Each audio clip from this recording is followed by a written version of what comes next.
नमस्कार दोस्तों, कालजयी तृतीया में आप सभी का स्वागत है।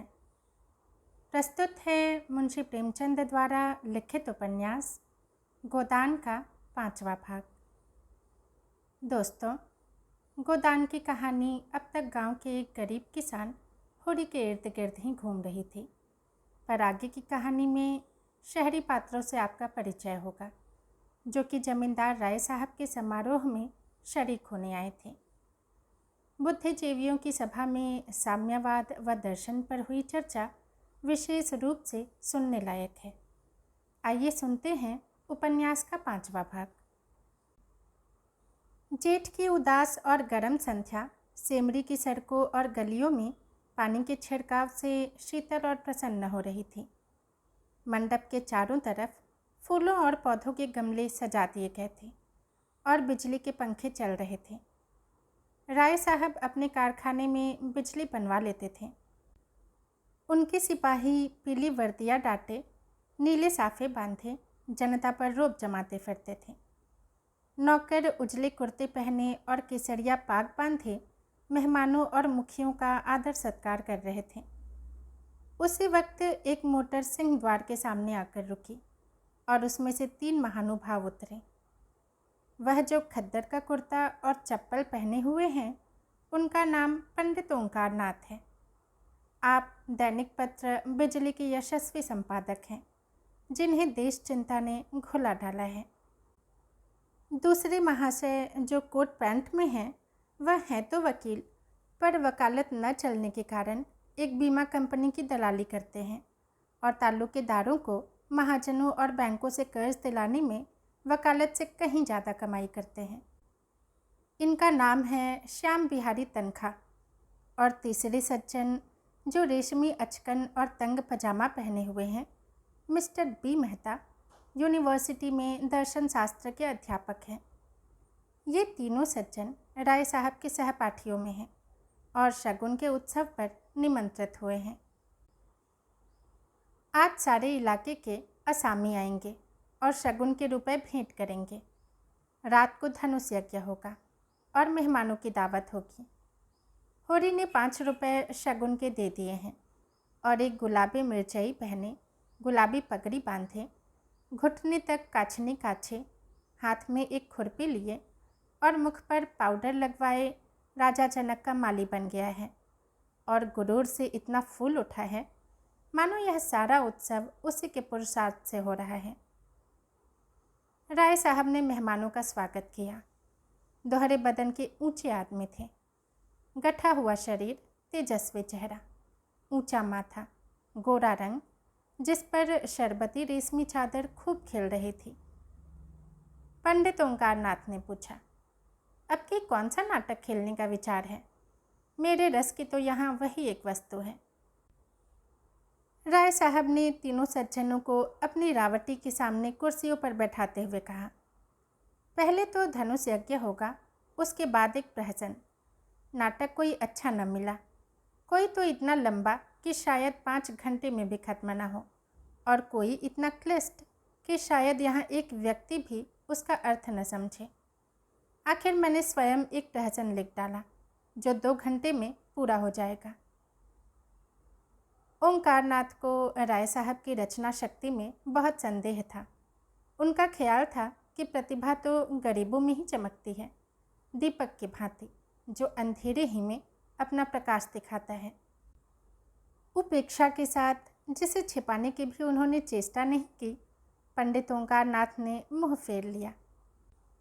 मिस्टर तनखा इन बेमतलब की बातों में न पड़ना चाहते थे, फिर भी राय साहब को दिखा देना चाहते थे कि इस विषय में उन्हें कुछ बोलने का अधिकार है।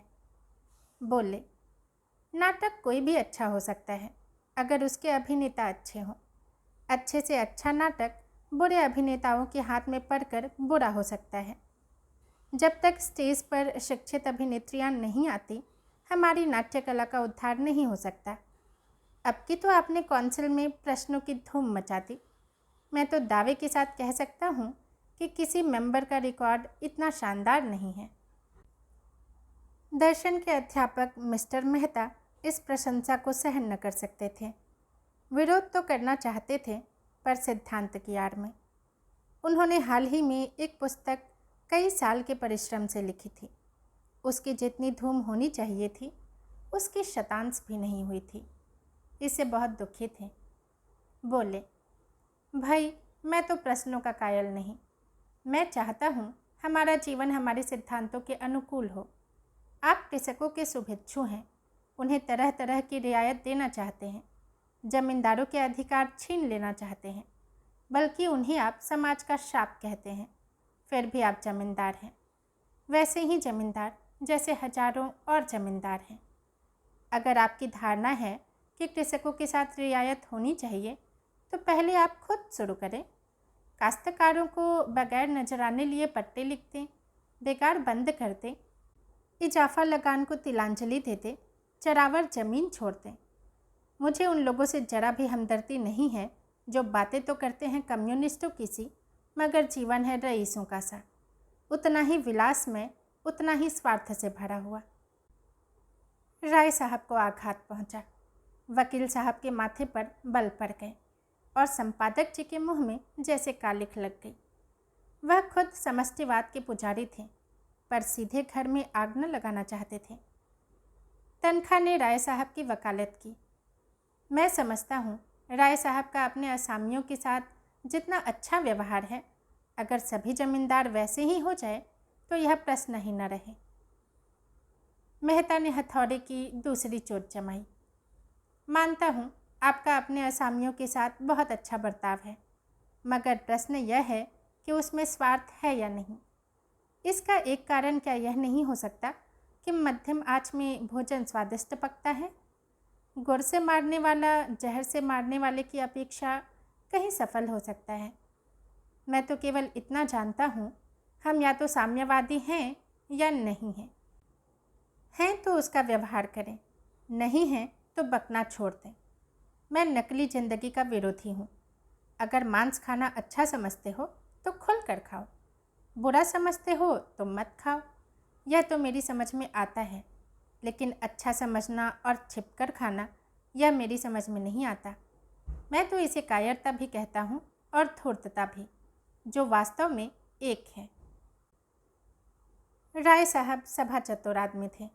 अपमान और आघात को धैर्य और उदारता से सहने का उन्हें अभ्यास था। कुछ असमंजस में पड़े हुए बोले, आपका विचार बिल्कुल ठीक है मेहता जी। आप जानते हैं मैं आपकी साफ गोई का कितना आदर करता हूँ, लेकिन आप यह भूल जाते हैं कि अन्य यात्राओं की भांति विचारों की भी यात्रा में पड़ाव होते हैं और आप एक पड़ाव को छोड़कर दूसरे पड़ाव तक नहीं जा सकते।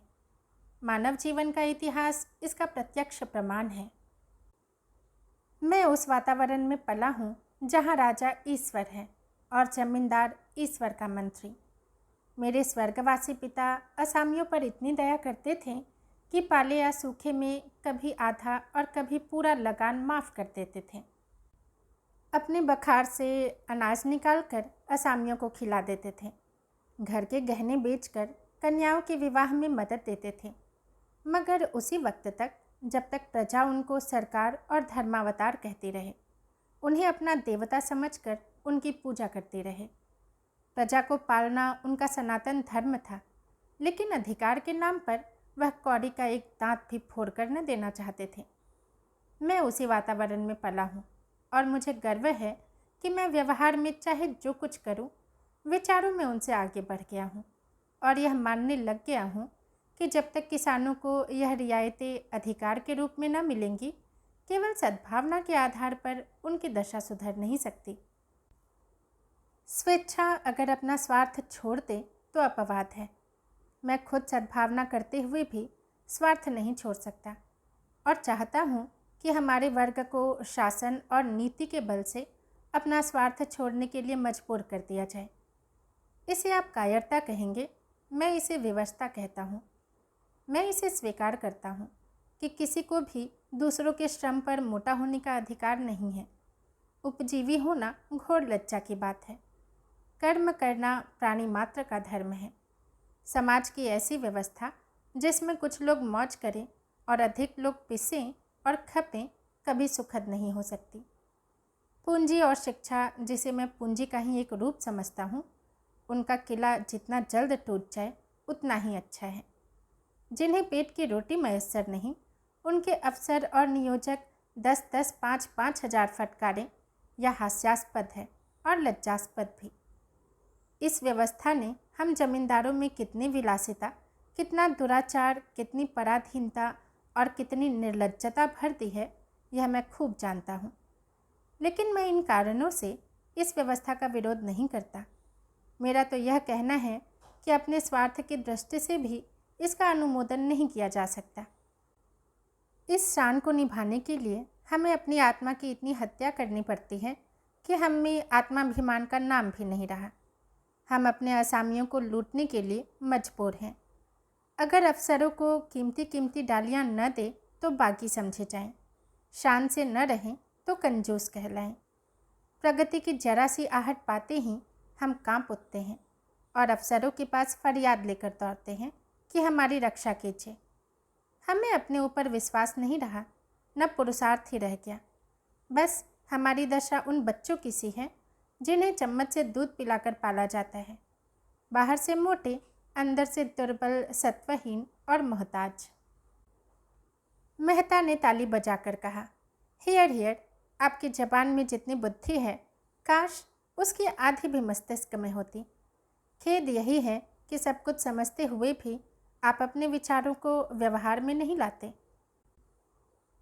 ओंकारनाथ बोले, अकेला चना भार नहीं फोड़ सकता मिस्टर मेहता। हमें समय के साथ चलना भी है और उसे अपने साथ चलाना भी है। बुरे कामों में ही सहयोग की ज़रूरत नहीं होती, अच्छे कामों के लिए भी सहयोग उतना ही ज़रूरी है। आप ही क्यों 800 रुपये महीने हड़पते हैं जब आपके करोड़ों भाई केवल 8 रुपये में निर्वाह कर रहे हैं? राय साहब ने ऊपरी खेद लेकिन भीतरी संतोष से संपादक जी को देखा और बोले, व्यक्तिगत बातों पर आलोचना न कीजिए संपादक जी, हम यहाँ समाज की व्यवस्था पर विचार कर रहे हैं। मिस्टर मेहता उसे ठंडे मन से बोले, नहीं नहीं, मैं इसे बुरा नहीं समझता। समाज व्यक्ति से ही बनता है और व्यक्ति को भूलकर हम किसी व्यवस्था का विचार नहीं कर सकते। मैं इसलिए इतना वेतन लेता हूँ कि मेरा इस व्यवस्था पर विश्वास नहीं है। संपादक जी को अचंभा हुआ। अच्छा, आप वर्तमान व्यवस्था के समर्थक हैं? मैं इस सिद्धांत का समर्थक हूँ कि संसार में छोटे बड़े हमेशा रहेंगे और उन्हें हमेशा रहना चाहिए। इसे मिटाने की चेष्टा करना मानव जाति के सर्वनाश का कारण होगा। कुश्ती का जोड़ बदल गया। राय साहब किनारे खड़े हो गए। संपादक जी मैदान में उतरे। आप 20वीं शताब्दी में भी ऊंच नीच का भेद मानते हैं? जी हाँ, मानता हूँ और बड़े जोरों से मानता हूँ। जिस मत के आप समर्थक हैं वह भी तो कोई नई चीज़ नहीं। जब से मनुष्य में ममत्व का विकास हुआ तभी उस मत का जन्म हुआ। बुद्ध और प्लेटो और ईसा सभी समाज में समता के प्रवर्तक थे। यूनानी और रोमन और सीरियाई सभी सभ्यताओं ने उनकी परीक्षा की, पर अप्राकृतिक होने के कारण कभी वह अस्थायी न बन सकी। आपकी बातें सुनकर मुझे आश्चर्य हो रहा है। आश्चर्य अज्ञान का दूसरा नाम है। मैं आपका कृतज्ञ हूँ अगर आप इस विषय पर कोई लेखमाला शुरू करते। जी, मैं इतना अहमक नहीं हूँ। अच्छी रकम दिलवाइए तो अलबत्ता। आपने सिद्धांत ही ऐसा लिया है कि खुले खजाने पब्लिक को लूट सकते हैं। मुझ में और आप में अंतर इतना ही है कि मैं जो कुछ मानता हूँ उस पर चलता हूँ। आप लोग मानते कुछ हैं, करते कुछ हैं। धन को आप किसी अन्याय से बराबर फैला सकते हैं, लेकिन बुद्धि को, चरित्र को, रूप को, प्रतिभा को और बल को बराबर फैलाना तो आपकी शक्ति के बाहर है। छोटे बड़े का भेद केवल धन से ही नहीं होता। मैंने बड़े बड़े धन कुबेरों को भिक्षुकों के सामने घुटने टेकते देखा है और आपने भी देखा होगा। रूप की चौखट पर बड़े बड़े महीप नाक रगड़ते हैं। क्या यह सामाजिक विषमता नहीं है? आप रूस की मिसाल देंगे, वहाँ इसके सिवा और क्या है कि मिल के मालिक ने राज कर्मचारी का रूप ले लिया है। बुद्धि तब भी राज करती थी, अब भी करती है और हमेशा करेगी। तस्तरी में पान आ गए थे। राय साहब ने मेहमानों को पान और इलायची देते हुए कहा। बुद्धि अगर स्वार्थ से मुक्त हो तो हमें उसकी प्रभुता मानने में कोई आपत्ति नहीं। समाजवाद का यही आदर्श है। हम साधु महात्माओं के सामने इसीलिए सिर झुकाते हैं कि उनमें त्याग का बल है। इसी तरह हम बुद्धि के हाथ में अधिकार भी देना चाहते हैं, सम्मान भी, नेतृत्व भी, लेकिन संपत्ति किसी तरह नहीं। बुद्धि का अधिकार और सम्मान व्यक्ति के साथ चला जाता है, लेकिन उसकी संपत्ति विष बोने के लिए उसके बाद और भी प्रबल हो जाती है। बुद्धि के बगैर किसी समाज का संचालन नहीं हो सकता। हम केवल इस बिच्छू का डंक तोड़ देना चाहते हैं। दूसरी मोटर आ पहुंची और मिस्टर खन्ना उतरे, जो एक बैंक के मैनेजर और शक्कर मिल के मैनेजिंग डायरेक्टर हैं। 2 देवियां भी उनके साथ थीं। राय साहब ने दोनों देवियों को उतारा। वह जो खद्दर की साड़ी पहने बहुत गंभीर और विचारशील सी हैं, मिस्टर खन्ना की पत्नी कामिनी खन्ना है। दूसरी महिला जो ऊंची एड़ी का जूता पहने हुए हैं और जिनकी मुख छवि पर हंसी फूट पड़ती है, मिस मालती हैं। आप इंग्लैंड से डॉक्टरी पढ़कर आई हैं और अब प्रैक्टिस करती हैं। ताल्लुकेदारों के महलों में उनका बहुत प्रवेश है। आप नवयुग की साक्षात प्रतिमा हैं। गात कोमल पर चपलता कूट कूट कर भरी हुई, झिझक या संकोच का कहीं नाम नहीं। मेकअप में प्रवीण, बला की हाजिर जवाब। पुरुष मनोविज्ञान की अच्छी जानकार, आमोद प्रमोद को जीवन का तत्व समझने वाली, लुभाने और रिझाने की कला में निपुण। जहाँ आत्मा का स्थान है वहाँ प्रदर्शन, जहाँ हृदय का स्थान है वहाँ हाव भाव, मनोद्गारों पर कठोर निग्रह, जिसमें इच्छा या अभिलाषा का लोप सा हो गया हो। आपने मिस्टर मेहता से हाथ मिलाते हुए कहा, सच कहती हूँ, आप सूरत से ही फिलॉसफर मालूम होते हैं। इस नई रचना में तो आपने आत्मवादियों को उधेड़ कर रख दिया। पढ़ते पढ़ते कई बार मेरे जी में ऐसा आया कि आपसे लड़ जाऊं। फिलॉसफरों में सहृदयता क्यों गायब हो जाती है? मेहता झेप गए।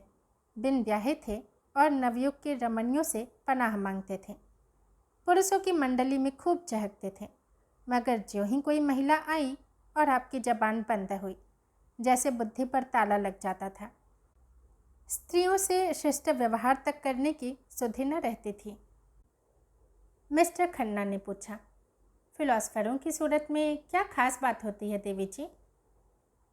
मालती ने मेहता की ओर दया भाव से देखकर कहा, मिस्टर मेहता, बुरा न माने तो बतला दूं। खन्ना मिस मालती के उपासकों में से थे। जहाँ मिस मालती जाएं, वहाँ खन्ना का पहुँचना लाजम था। उनके आसपास भौरे की तरह मंडराते रहते थे। हर समय उनकी यही इच्छा रहती थी कि मालती से अधिक वही बोले, उनकी निगाह अधिक से अधिक उन्हीं पर रहे। खन्ना ने आंख मारकर कहा, फिलॉसफर किसी भी बात का बुरा नहीं मानते, यही उनकी फितरत है।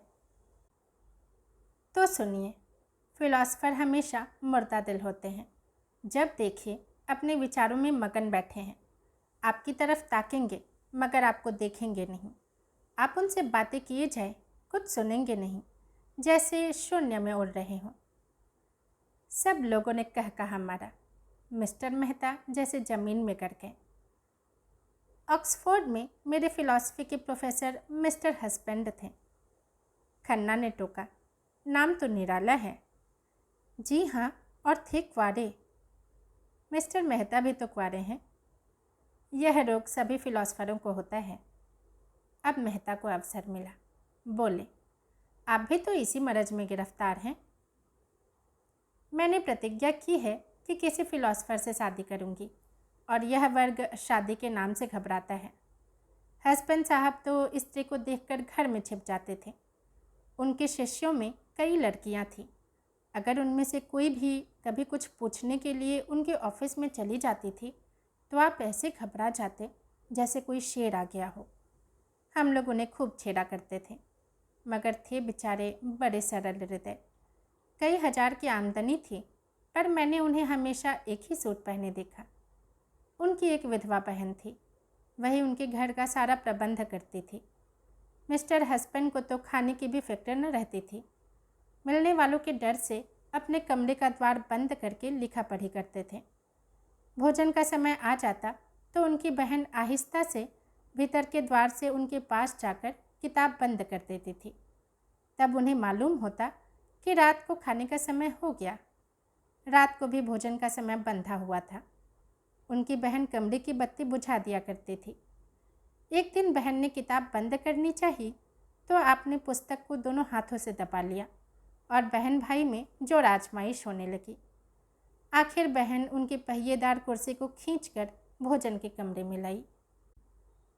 राय साहब बोले, मगर मेहता साहब तो बड़े खुश मिजाज और मिलनसार हैं, नहीं तो इस हंगामे में क्यों आते? तो आप फिलोसफर न होंगे। जब अपनी चिंताओं से हमारे सिर में दर्द होने लगता है तो विश्व की चिंता सिर पर लाद कर कोई कैसे प्रसन्न रह सकता है? उधर संपादक जी श्रीमती खन्ना से अपनी आर्थिक कठिनाइयों की कथा कह रहे थे। बस यूँ समझिए श्रीमती जी कि संपादक का जीवन एक दीर्घ विलाप है, जिसे सुनकर लोग दया करने के बदले कानों पर हाथ रख लेते हैं। बेचारा न अपना उपकार कर सके न औरों का। पब्लिक उससे आशा तो यह रखती है कि हर एक आंदोलन में वह सबसे आगे रहे, जेल जाए, मार खाए, घर के माल असबाब की कुर्की कराए। यह उसका धर्म समझा जाता है, लेकिन उसकी कठिनाइयों की ओर किसी का ध्यान नहीं।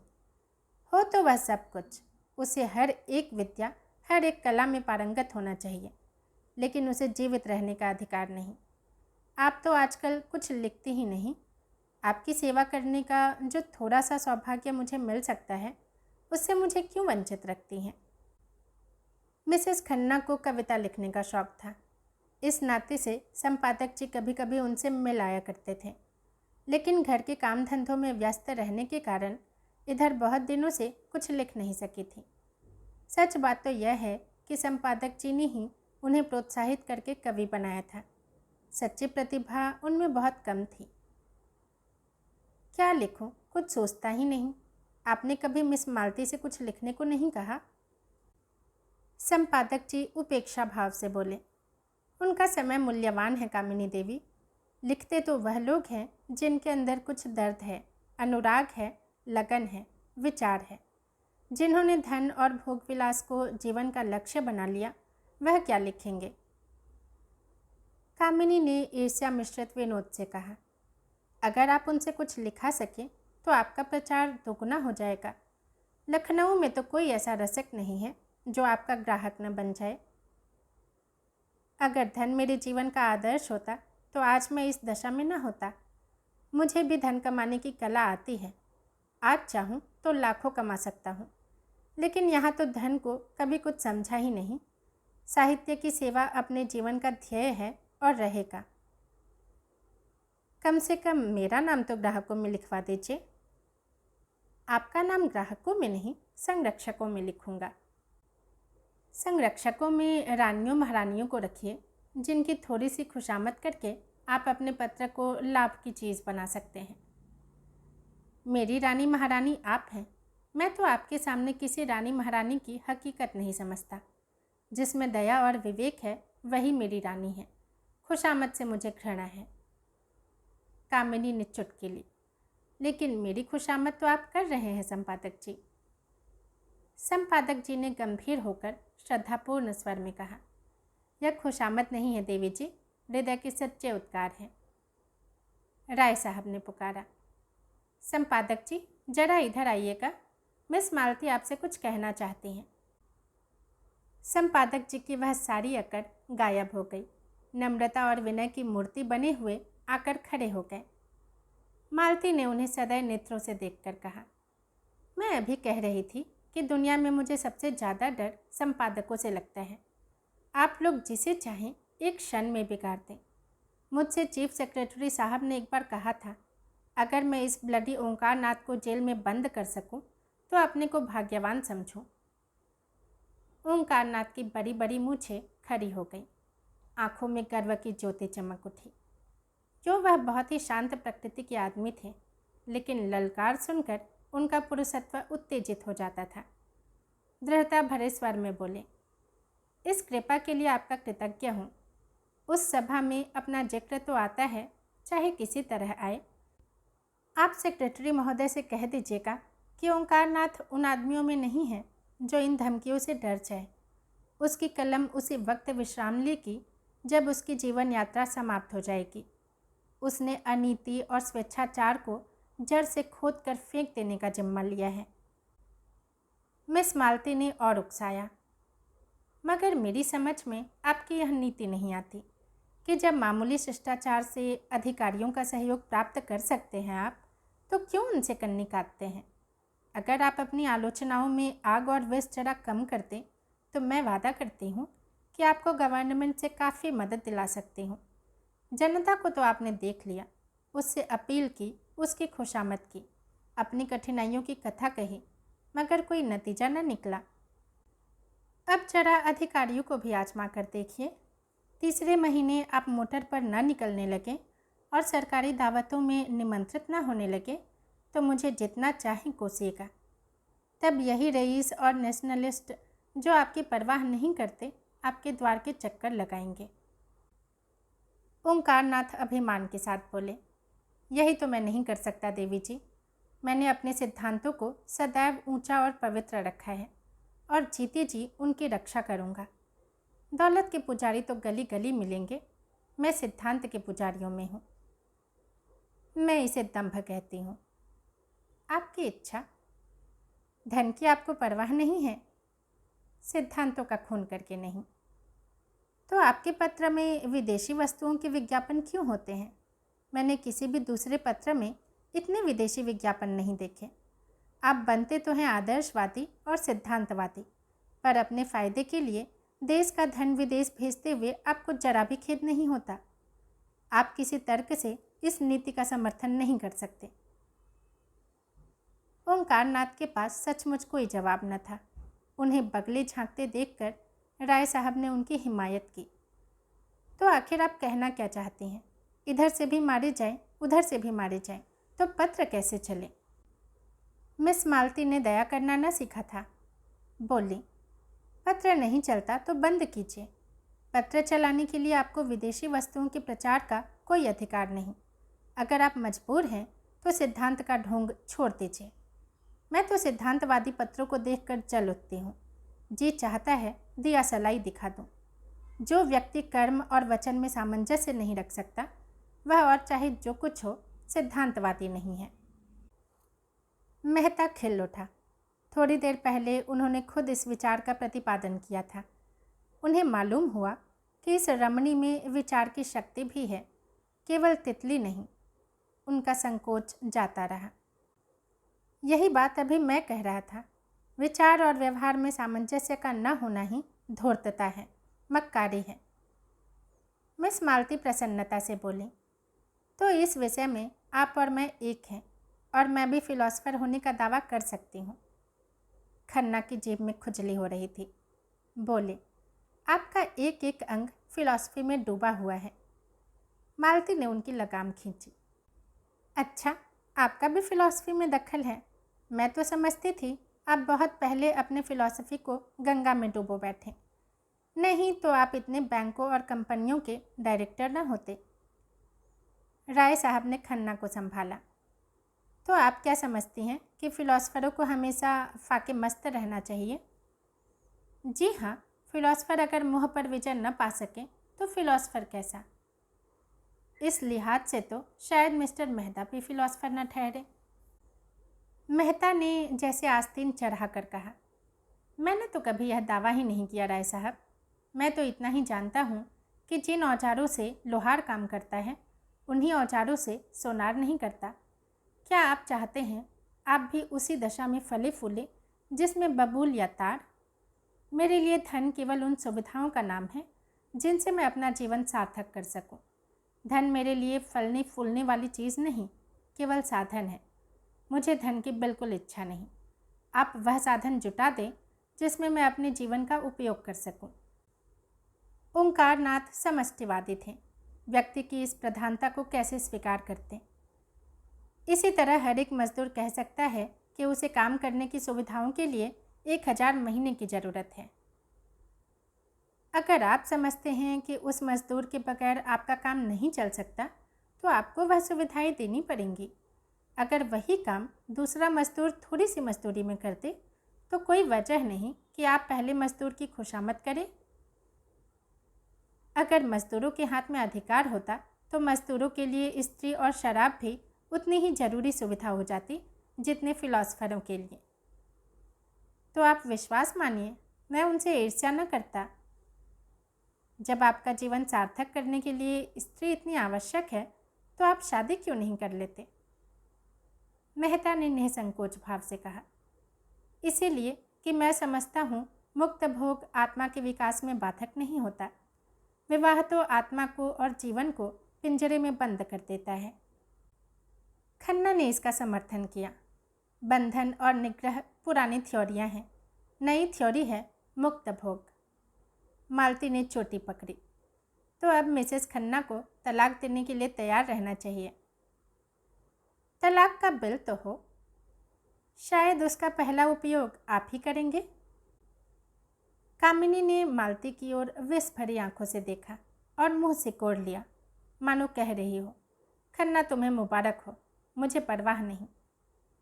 मालती ने मेहता की तरफ देखकर कहा, इस विषय में आपके क्या विचार हैं मिस्टर मेहता? मेहता गंभीर हो गए। वह किसी प्रश्न पर अपना मत प्रकट करते थे तो जैसे अपनी सारी आत्मा उसमें डाल देते थे। विवाह को मैं सामाजिक समझौता समझता हूँ और उसे तोड़ने का अधिकार न पुरुष को है न स्त्री को। समझौता करने से पहले तो आप स्वाधीन हैं, समझौता हो जाने के बाद आपके हाथ कट जाते हैं। तो आप तलाक के विरोधी हैं, क्यों? पक्का। और मुक्त भोग वाला सिद्धांत? वह उनके लिए है जो विवाह नहीं करना चाहते। अपनी आत्मा का संपूर्ण विकास सभी चाहते हैं, फिर विवाह कौन करे और क्यों करे? इसीलिए कि मुक्ति सभी चाहते हैं, पर ऐसे बहुत कम हैं जो लोभ से अपना गला छुड़ा सकें। आप श्रेष्ठ किसे समझते हैं, विवाहित जीवन को या अविवाहित जीवन को? समाज की दृष्टि से विवाहित जीवन को, व्यक्ति की दृष्टि से अविवाहित जीवन को। दोस्तों, गोदान का 5वां भाग यहीं समाप्त होता है। यदि पसंद आया हो तो लाइक करें, कमेंट करें और चैनल को सब्सक्राइब भी ज़रूर करें। धन्यवाद।